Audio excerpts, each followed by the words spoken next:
This morning, we are keeping you updated on the path of Tropical Storm Helene. It's expected to intensify before making landfall in Florida as a hurricane tomorrow. So let's check in now with Brooks for a breakdown of the latest models. Brooks. Hey there. Well, here's the latest 5 a.m. update, and the cone of uncertainty, as it's often referred to, or officially as the forecast cone, is narrowing, and it's narrowing down on the Big Bend. That's good news for Orlando, but you know, the news isn't great because the Big Bend, Tallahassee, will see winds gusting over 100 miles per hour with this storm. This is going to be a highly impactful system. It's very bad news for that region and for Orlando. While we're going to miss the full force of this future major hurricane, which becomes a major hurricane tomorrow, we will still catch significant tropical storm force winds as well as a tornado threat for tomorrow. Our weather starts going downhill, by the way, this evening and tonight with the first bands of rain. Helene right now with winds of 65 miles per hour, knocking on the door of Cancun, Cozumel, and Playa del Carmen, but staying offshore, which is important in the forecast because that'll allow it to keep its strength. And in fact, as it rolls between Cuba and Mexico, it's going to enter the Gulf of Mexico waters where the loop current exists. That's a very warm area of water. All right, good morning, class. I thought I'd give a brief week 6 lecture. As you can tell, if you're in southeast Georgia or northeast Florida, we're dealing with fixing to be a major hurricane coming up through here for some of us. But if you can look at this track, it's really kind of keeping it off from the coast. Not to say because it's still, middle of Georgia right here, going through Waycross, maybe Valdosta, middle of the western Georgia. It's still going to be a significant storm, Cat 1 possibly Friday morning. With that said, if you're local, Camden, Glen, that type stuff, I would definitely keep an eye on your email and the college website to see what they're going to possibly do as it relates to Thursday classes. If you have to go anywhere for Thursday, obviously use common sense. If you don't feel safe traveling, if you have to go to a hybrid or in-person class, then I would stay home, right? You can email your instructor. Maybe you can do something online. But that would be my recommendation. As it relates to us, because we're strictly online, the closure is not really going to impact us. If they say, hey, go home today, if you still have internet and power, you can still do work. So getting to that, if you looked at your email recently that I sent over the weekend, and let me see if I can pull that up real quick. Where am I? Bear with me. My email seemed to disappear, but let me see if I can pull this up, drag this over. But I did change some dates, and mainly one was looking at the storm about a week ahead. That was sort of, let me log in here. That was sort of my my thought process. Plus, I'm still grading. My 1102 class had tests and exams last week, so I'm trying to get them caught up. I'm trying to get everybody in 1101 and 1010 caught up, my 2 hybrids. So I still have a good bit of grading to do, and I finished up that project the school had me working on as it relates to the Blackboard Ultra that will be rolling out in the spring. So Blackboard is getting an update, but this is the email that I sent out, and I think I also put it in your announcement board on Blackboard. So as it relates to us, originally we had a peer review. I think it was due today or tomorrow. Because of the grading and because of the potential that I thought there was a storm possibly, going to impact us. Again, we don't know if we're going to be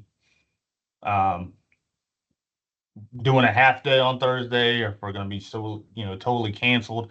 Public schools here in Camden and Glen haven't even called it off yet. So everything is sort of up in the air. They kind of wait last minute to some of this stuff, and it can kind of get nerve-wracking because if you're trying to make plans, you just don't know. But anyway, the SA3, which is your compare and contrast rough draft, the peer review slash discussion board, all that stuff is up, and I'll show you where it's at. That's going to be due this Sunday by 11:59. Granted, we just seen where this particular storm is going. That's not to say, I mean, it's big enough. We're probably going to get some winds. We're probably going to get some rain, obviously. There might be some flooding.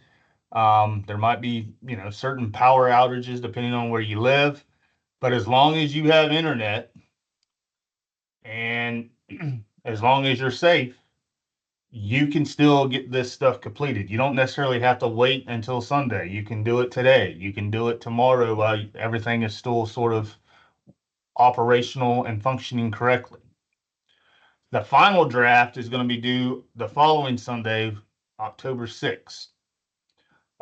You still want to complete whatever we have to for Modular 6 or Week 6 this week, which is really not a whole lot. There's a video about cause and effect. We're going to talk a little bit about cause and effect essays. That's mainly for when we get closer to the research aspect of the course, the research paper, which we will be talking about during Modular 9 and 10. Which is basically weeks 9 and 10. It'll be toward the middle to end of October. You may want to sort of set up your research paper as to cause and effect, depending on if one of the topics that I provide to you allows you to do that. We will talk about essay 4, which is your midterm essay. That's the one that you're going to have to do a respondus event.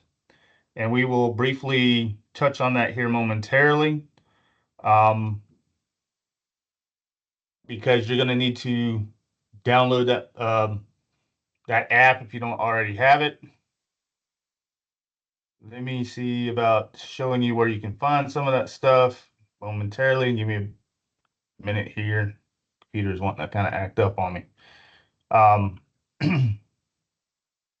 So you just want to be kind of prepared for that.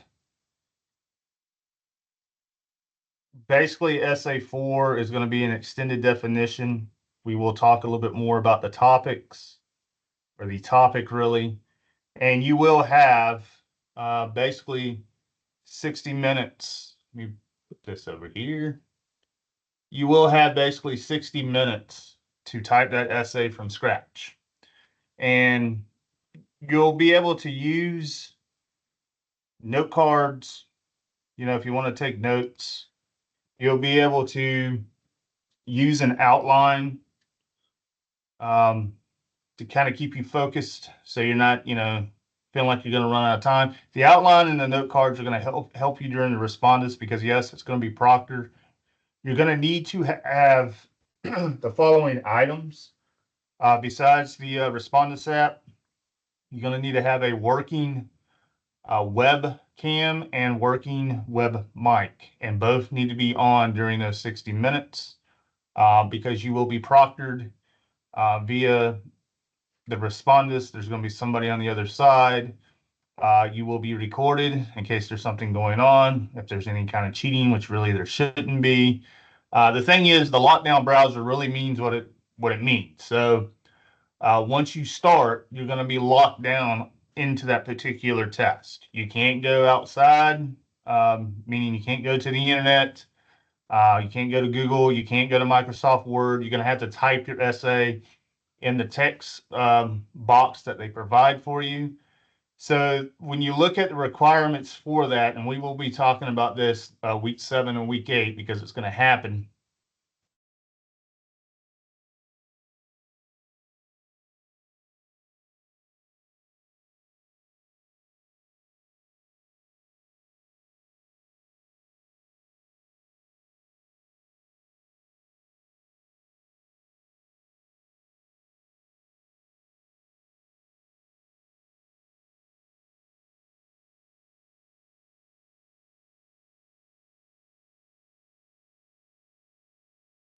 on October 16th. There's not going to be a peer review for that.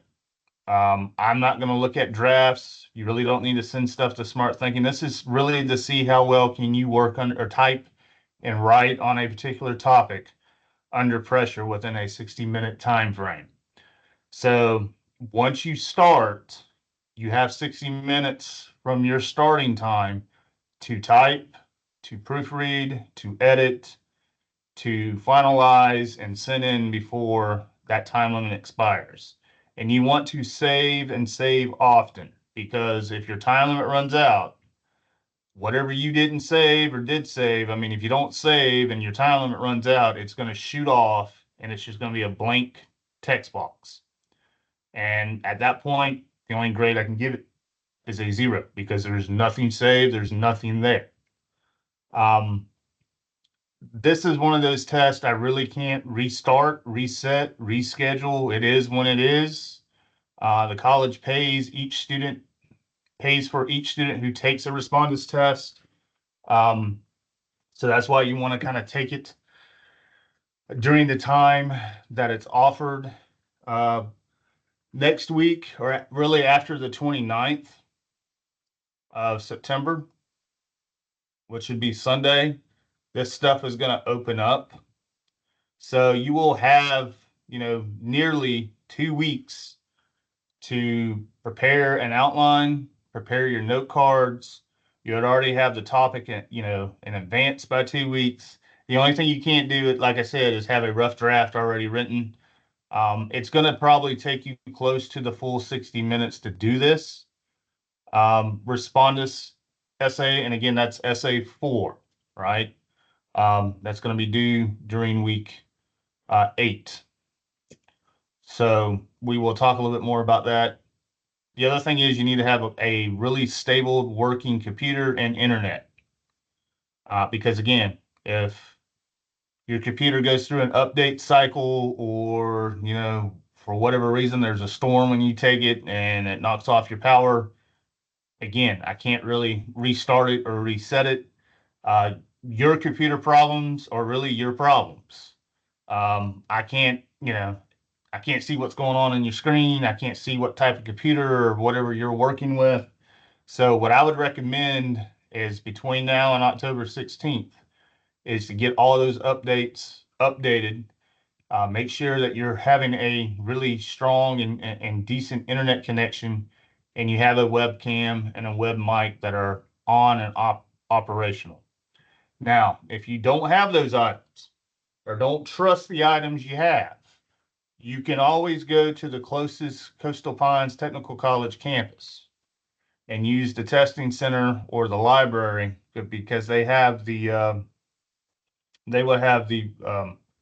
Respondus program there. You'd still have to log in. You would still have to use their webcam, their mic, that type stuff. But if you're feeling uncomfortable about your current technology situation, being your computer, your internet, that type stuff, then I would definitely go to a college near you, Coastal Pines College near you, to take this exam, SA4 Respondus exam.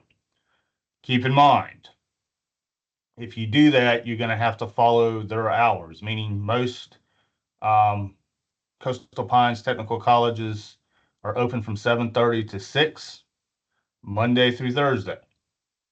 So if you're wanting to take the exam, say at 9 o'clock at night, well, you're going to have to deal with whatever you have at home, because there's going to be no colleges open at that time.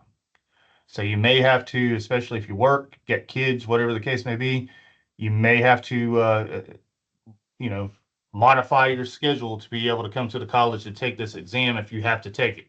Otherwise, you're free to take it from the comfort of your own home, as long as all your stuff works.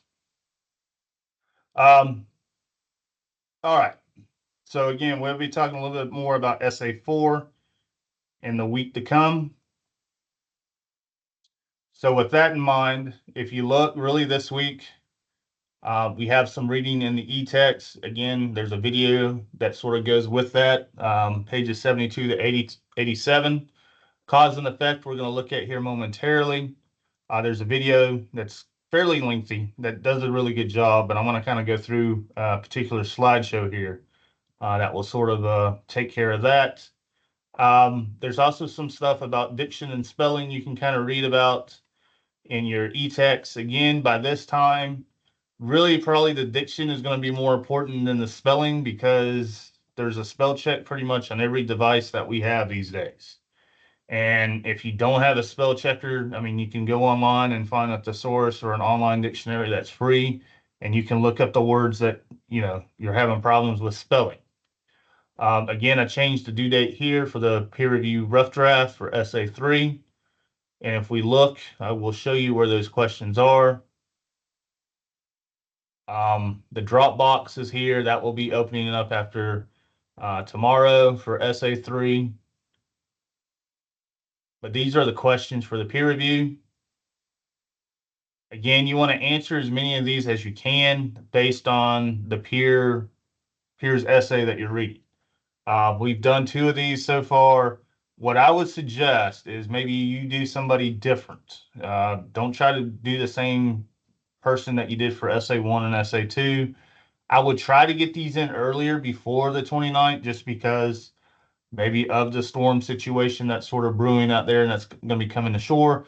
But also, the more that these are uploaded early, it gives everybody else a chance to pick and choose. You're not waiting until Sunday at 2 o'clock to come to see who's uploaded, at this point.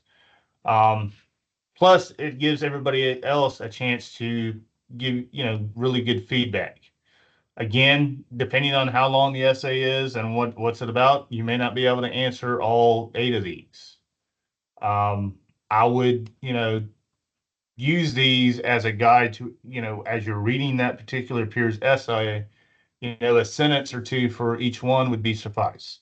Some folks, when they're doing peer review 1 and peer review 2, they wasn't using these questions that I provided, and they sort of just gave me their own little couple sentences and paragraphs, which, you still sort of get credit for that, but I don't know how helpful that was for your peer. The reason why I give you these questions to use as a directive is these questions will fit to the genre of writing that we're doing, in this case, compare and contrast. So make sure that you look at these. I mean, if you want to put your sentence answers in a paragraph form based on these questions, that's fine, as long as you're sort of following this format. You're using these questions to help you develop that paragraph for that particular peer. Because otherwise, I mean, if you're just giving a couple of sentences, you're not really helping them, especially if they're like yes or no type sentences without a lot of substance. All right, so we're going to look at the cause and effect. And again, you'd have to click here. One person's already done one. You may have to create a thread to get started. You want to sort of upload your paper, if possible, as a Microsoft Word document so folks can actually write and make comments on it. One way that you can kind of do that, and I'm going to see using Jordan's here, it'll let me download it. You all have this feature if you're using Microsoft Word. There is a comment section that you can kind of write on the person's paper. As you can tell here, Jordan's in the proper MLA format. He has his first name, last name, my name, the course, the date, a title. Some of you are not giving me titles. Make sure that you do have a title that relates to the work to come, that you center it on the first page.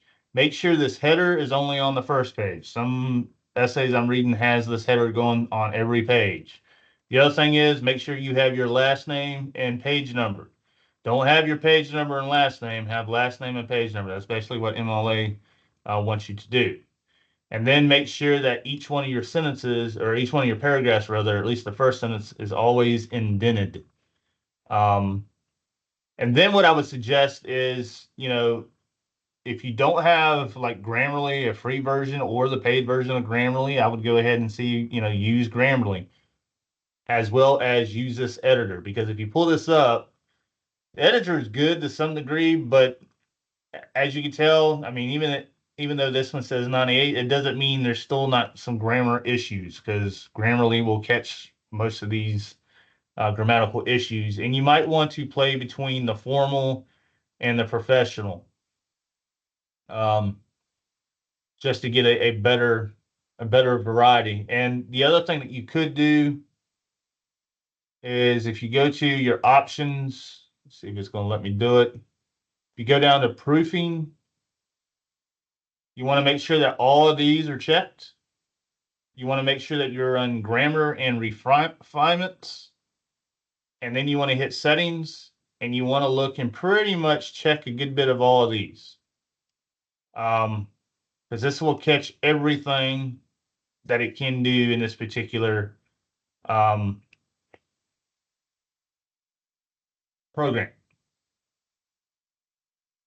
So now, as you can tell, it changed it down, and then you can kind of go through and see what you can, if sometimes they want you to change stated to said. Really, that's more a stylistic thing.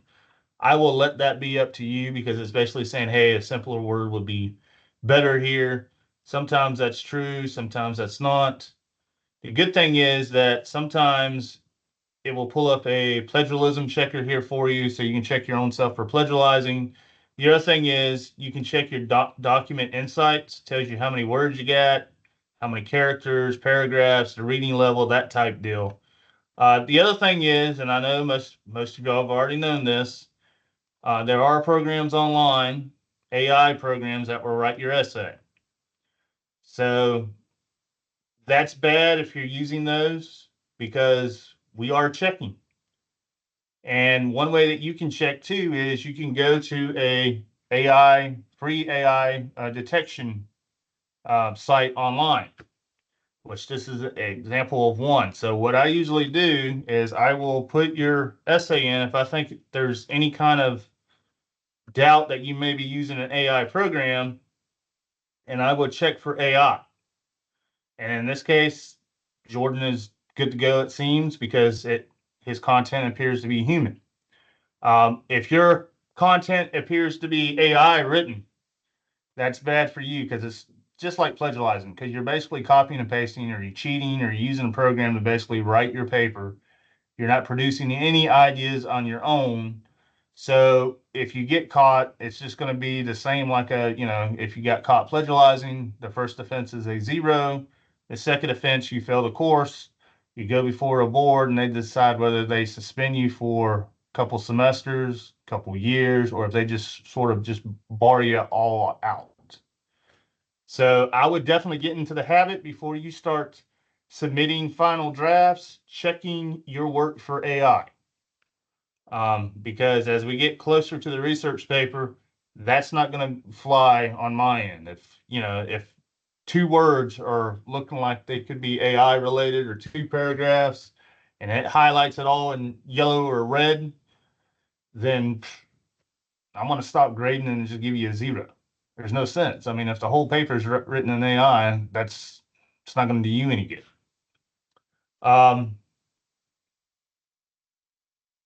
So yeah, that's where you're going to find the questions for the Essay 3 peer review. That's where you're going to find where you need to upload your particular rough draft, so your peers can look at it.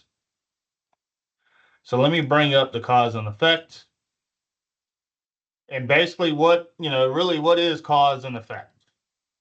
What is a cause? It is what makes something happen. So an example here, the floor was wet. What is the effect, right? It is what happened. So I slipped and fell. So if the floor is wet, that's a cause. What's the effect? You slipped and fell, right? It's sort of like the same deal. If you don't study for a math test, then you pretty much know, unless you're just gifted at math, what your grade is going to be even before you even start that math test. It's probably not going to be too terribly good. Some writing tips. Look for words such as since, so, because, therefore, due to the effect, to join, cause and effect sentences. So these are also good transitional words that you can kind of use for these types of sentences. Use cause and effect paragraphs to explain how things work, or how something happens. So again, when we get closer to the research paper, you may want to write a particular cause and effect research paper depending on the topics that I provide. And again, we will talk about that probably about week 9. We're going to get into the research paper aspect of the course. 2 things have to happen in a cause and effect sentence. A cause is what makes something happen, and an effect, again, is what happens as a result of the cause. So basically here it says, look at the picture below. What is the cause? Notice we have a needle and we have a balloon. What will be the effect? The balloon will pop. Well, obviously, if you poke something sharp, needle, knife, nail, to a balloon, it will pop. Look at the pictures below. Match the cause with the effect. So the cause, light switch, the effect, right? The light bulb, the snowman, and whatever this thing is here. So again, we have that cause and effect relationship going on. Remember these tips. The cause happens first. You don't have it the other way around. The effect won't happen. The cause will. The effect happens second. Ask yourself what happened last. When you're looking at the effect issue, ask yourself what had to happen first when you're looking at the cause. So also C before E in the alphabet. So that's one way to look at it. Cause before effect. Look for clue words because, since, so, on account of, due to the fact. Again, some of those transitional words. And you can always do a Google, like if you wanted to do, if you wanted to get a list of cause and effect transitional words and phrases that you could possibly use, you can do a Google search for cause and effects transitional words, and you will find a lot that you can print out and kind of have near you. Your textbook, your e-text may have some in there, but it's probably not going to have a full comprehensive list like you would want or need. So I definitely, if you're thinking about doing a cause and effect essay later on for your research paper, to get those words, transitional phrases and stuff sort of downloaded and saved so you're not rushing to try to find them. Certain words join cause and effect sentences. I bought Dan a present because, again, here's that word. It was his birthday. What is the cause? It was Dan's birthday. What is the effect? I bought him a present. What is the word that joins the cause and effect? It's because. So sometimes these won't begin a sentence. They will happen, mid-sentence as it relates to these transitional words. What other words help to join cause and effect sentence? The ice cream was melting as a result, again, of the hot weather. So we have a transitional word in the middle of the sentence. What is the cause? The hot weather. What is the effect? The ice cream melted. What is the joining clue word? As a result. So again, we just, coming off summer, going into fall, it's still kind of warm out there. So we can probably kind of relate to this if you ever bought some ice cream, say in July, and we're going to the beach. If you don't eat it fast, it's going to melt on you. Here's some additional words they use because, as a result. Let's look at some of these that we haven't on the account of and due to the fact. School was closed yesterday on the account of snowy weather. On the account of, the school could be closed tomorrow on the account of stormy weather. That's one way you can kind of reword that sentence. Sarah could not go to the party due to the fact that she was sick. Again, transitional word in the middle of the sentence, due to the fact that she was sick. That's the reason why she couldn't go to the party. And then here is, some practice on your end if you wanted to do this. I think cause and effect is sort of like compare and contrast to some degree. But be careful that you're not getting the two genres mixed up. Meaning, when you're starting to write essay 3, don't give me a cause and effect. Give me that compare and contrast. And then you should be okay with that. All right. As far as anything else, that's pretty much it. Just make sure that you get your essay 3 peer review in before the 11:59 deadline. Oh, I was going to show you the respondus stuff. You can go ahead and start looking at what you would need for respondus by clicking here on the left-hand side, there's a Respondus lockdown browser information. I would go through all of this stuff between now and the 16th of October, especially if, depending on what you're using, right? If you're using Windows computer, Mac computer, Chromebook, you're going to want to look at the download instruction videos because they're different for each device or each particular, technology that you're using. You don't want to download Respondus to your phone. You don't want to download Respondus to your iPad.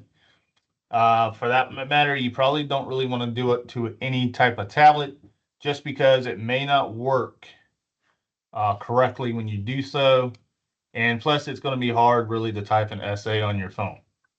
That would be really kind of silly. I know some students have tried to do that in the past and it just didn't work out too well. But definitely I would look at these videos. I'd look at this download instructions for the Respondus because you're going to need to do this. If you don't have the Respondus app, you're never going to be able to take the SA4 Respondus exam.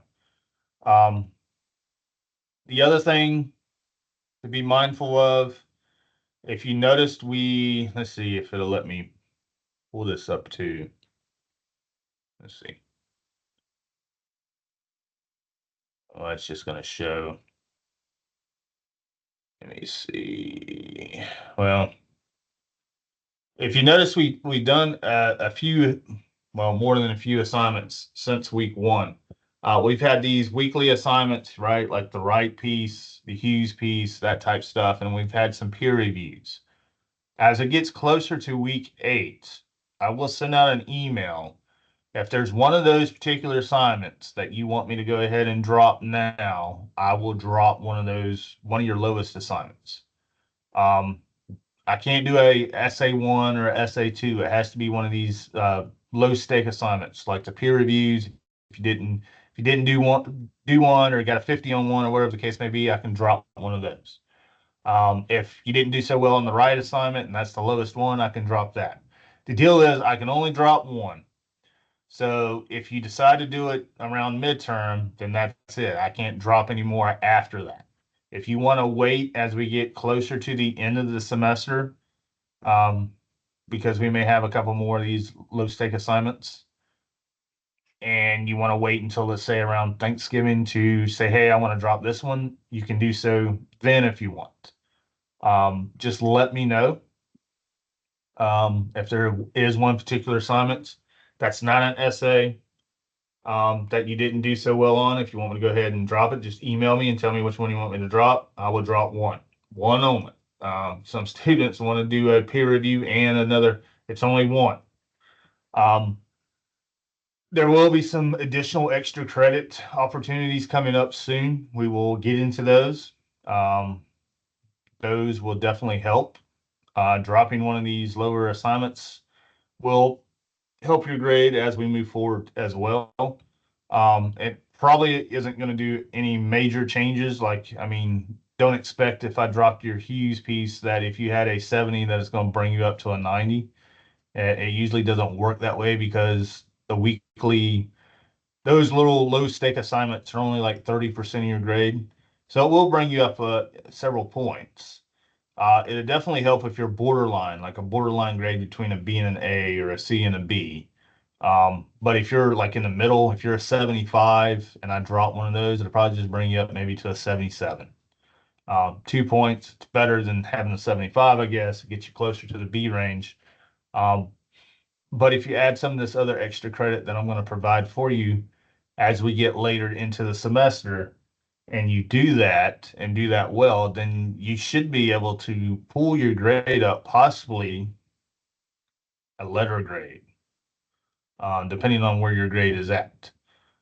With that said, I would also, because there are some folks that haven't been turning stuff in, been missing deadlines, not doing so well on assignments for whatever reason, as we get closer to the 16th of October, if you have a 59 or lower, or I would probably even say a 69 possibly or lower, and don't think that you're going to be able to pull that grade up to at least a 70 or higher in the next 7 weeks after midterms, then I would think about doing a little bit of soul searching and possibly withdrawing from the course so you can take it say in the spring when you're a little bit more focused. I usually don't try to push the whole withdrawal deal because it will set you back graduation at least a semester, depending on how many courses you're withdrawing. But there are some times in life that things happen and you really just can't control them, and your focus is just all over the place. It could be that you just thought the online version of the course was going to be easy, and now you're realizing, hey, there's a lot more work to this, and plus I got 3 other online courses, and it's just hard to keep up. Maybe I should take it, start taking these classes in person. That's something to think about when you sign up for the spring. Kind of keep that in mind. But again, I wouldn't, if you know that you don't think you're going to be able to pull up your grade to a passing grade after the 16th of October, I would definitely go ahead and think about maybe withdrawing. If it's not from this course, maybe you got another course that you got a 45 in, and chances are that's going to be hard to pull up the last 7 or 8 weeks, especially because that's usually when you get into more challenging and demanding aspects of that particular course. And that 45 is probably, it's just going to get lower and lower each week. So why go through the stress and the headaches, seeing your grade go from a 45 to a 35 to a 22 to a 14 to a 7 to a 1. And then here it is, December 10th, and you had the chance to withdraw, but now instead of taking a W, you got to take an F, and the F is going to impact not only your grade point average, but it'll be impacting your financial aid or anything moving forward. So be mindful of that type of stuff. Otherwise, I hope everybody else has a great rest of your Wednesday. I hope everybody has a safe rest of your week and weekend. And please let me know if you need anything, and I will be back in touch during Modular 7, Week 7, when we talk a little bit more in depth about the Respondus SA4 event. Have a good one. Thanks.